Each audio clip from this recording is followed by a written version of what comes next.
right beyond the safety and big-time plays right there. A 61-yard pickup, his third catch of the day. The other two were simple toss.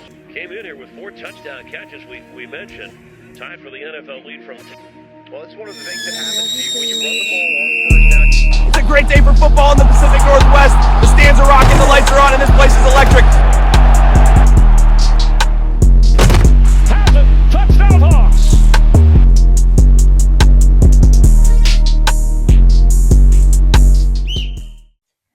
What's up, y'all? Welcome to episode 12, your last episode of 12's Tea for this season. Today, we are breaking down the Super Bowl game, where your Seattle Seahawks defeated the New England Patriots 29-13 to capture that Lombardi trophy. And if you didn't know, this game was actually a revenge game as well. 11 years ago, the Seattle Seahawks lost in heartbreaking fashion to the Patriots in Super Bowl 49. This time, Seattle wrote a new ending, one where they walked away with that trophy and a W. The offense in the first half was a little off.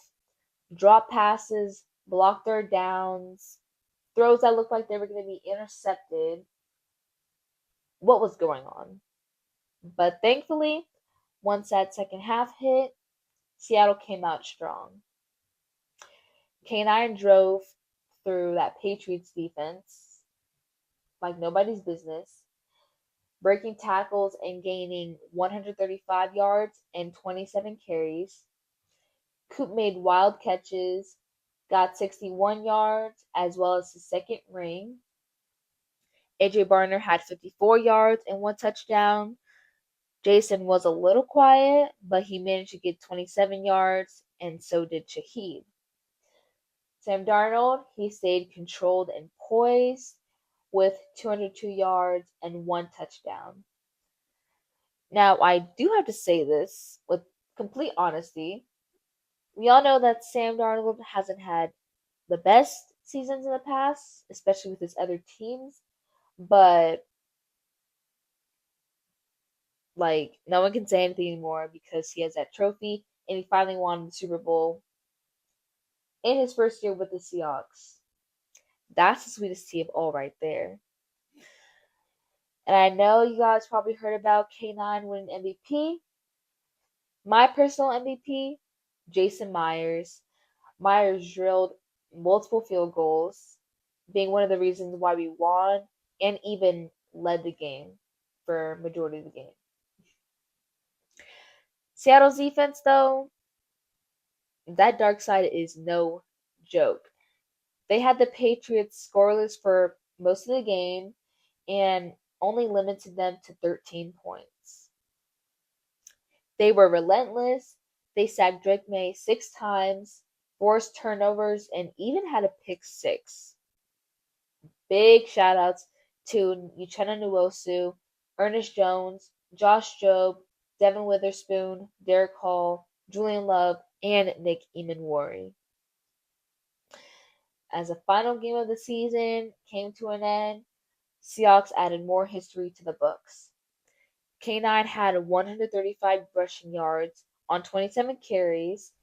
He also became the first running back since 1998 to win Super Bowl MVP. Seahawks finally won their second Super Bowl, and Jason Myers made a Super Bowl record of 5 field goals. That kind of achievement is pure championship team. But 12s, we broke down the football and history. Now it's time for our final fashion phase and fashion flops. So grab your mugs because it's tea time. So first fave, Namaya Pritchett. I'm low-key obsessed. Green leather bomber jacket, white collared shirt, tie, black leather shorts, high white socks, and the Louis Vuitton dop kit. This outfit is perfect and it's also tea.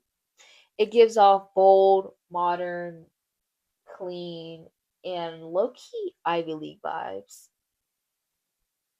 Second fave, J.R. Singleton. Singleton came through in the burgundy suit, black turtleneck, dress shoes, sunglasses, and the Louis Vuitton duffel bag. It's giving polished and sleek, for sure. Next, Julian Love, who strolled in wearing the Prada navy denim blouse and jacket with the matching pants, white tee, looks like Air Force Ones for the shoes, sunglasses, and the Seahawks mob chain.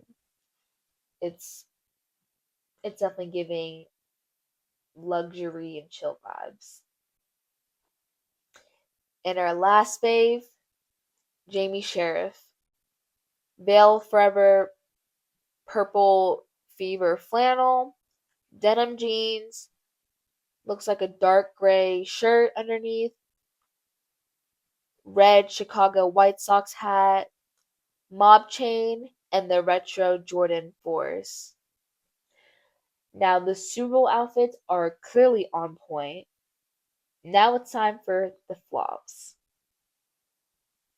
First flop, we got Charles Cross, black Bottega leather blouse and jacket, another collared shirt, tan pants, and Nike Astros.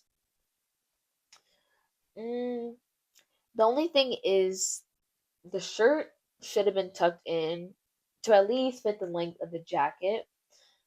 Put on some different Nikes and more relaxed pants. Next, Jaron Reed, black Louis Vuitton demier collarless jacket, white shirt, tie, black dress pants, sunglasses, and some chunky sneakers or boots. This look honestly had potential, but I would remove the tie or fully commit to your shoe choice.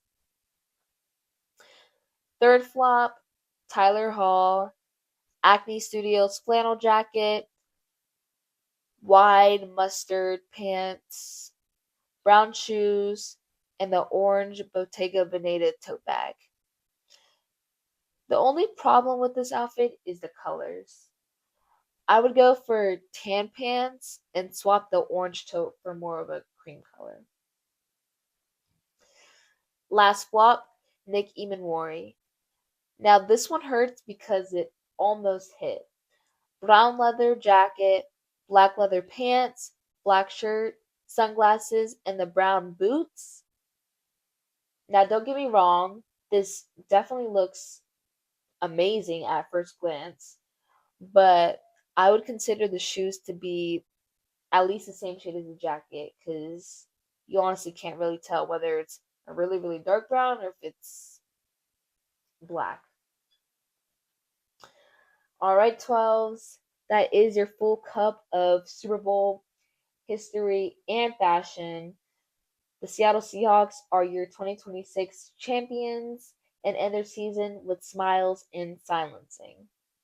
Thank y'all so much for tuning in. It was an amazing season.